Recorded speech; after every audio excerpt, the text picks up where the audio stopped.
চাঁদ রাতের স্পেশাল আমলগুলো কি কি? চাঁদ রাতের স্পেশাল আমল আছে কিনা, ফজিলত আছে কিনা, এটার উত্তর হলো যে একটি হাদিস আছে এই প্রসঙ্গে। যদি কেউ চাঁদ রাতে রাত জেগে ইবাদতবন্দি করে তাহলে কিয়ামতের ভয়াবহতা থেকে আল্লাহ তাকে হেফাজত করবেন।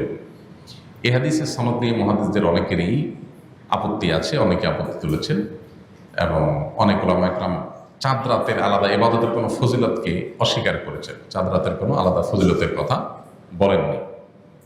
আবার অনেক ওলামা একরাম, বিশেষ করে সালাফ পূর্বসূরি অনেক বড় বড় মুহাদ্দিস, অনেক পূর্বসূরিগণ এই চাঁদ রাতে ইবাদতবন্দি করতেন এবং করাটাকে উৎসাহিত করেছেন বিভিন্নভাবে। কিন্তু হাদিসের আলোকে যদি বলেন তাহলে সেক্ষেত্রে আসলে তেমন কোনো বিশুদ্ধ হাদিস এক্ষেত্রে বর্ণিত হয়নি। যে হাদিস আছে সে হাদিসের সনদের মধ্যে দুর্বলতা আছে। তবে এটা ঠিক যে ঈদের চাঁদ দেখা যাওয়ার পর থেকে তাকবীর পাঠ ঈদুল ফিতরে এটা আমাদের করতে হবে, এটা একটা আমল। আবার ফজর নামাজ আগে আগে উঠে মসজিদে আদায় করা এটা আরেকটা আমল। এই আমলগুলো আমাদের বেশিরভাগ যত্নশীল হইতে হবে। আর এছাড়া তাহাজ্জুদ, ভোর রাতের আমল, এগুলো তো আমরা লক্ষ্য করবো।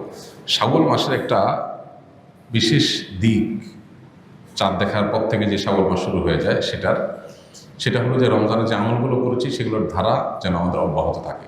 রমজানের শেষে শাওয়ালে চাঁদ দেখা গেল আর সব আমল ধাপ করে বন্ধ হয়ে গেল, এটা কোনো ইমানদার সুলভ আচরণ না। বরং আমল সাধ্য অনুযায়ী, রমজানে হয়তো পরিমাণ অনেক বেশি করেছেন, এখন অল্প করেন, কিন্তু কন্টিনিউয়াসলি সেটা ধরে রাখার চেষ্টা করতে হবে।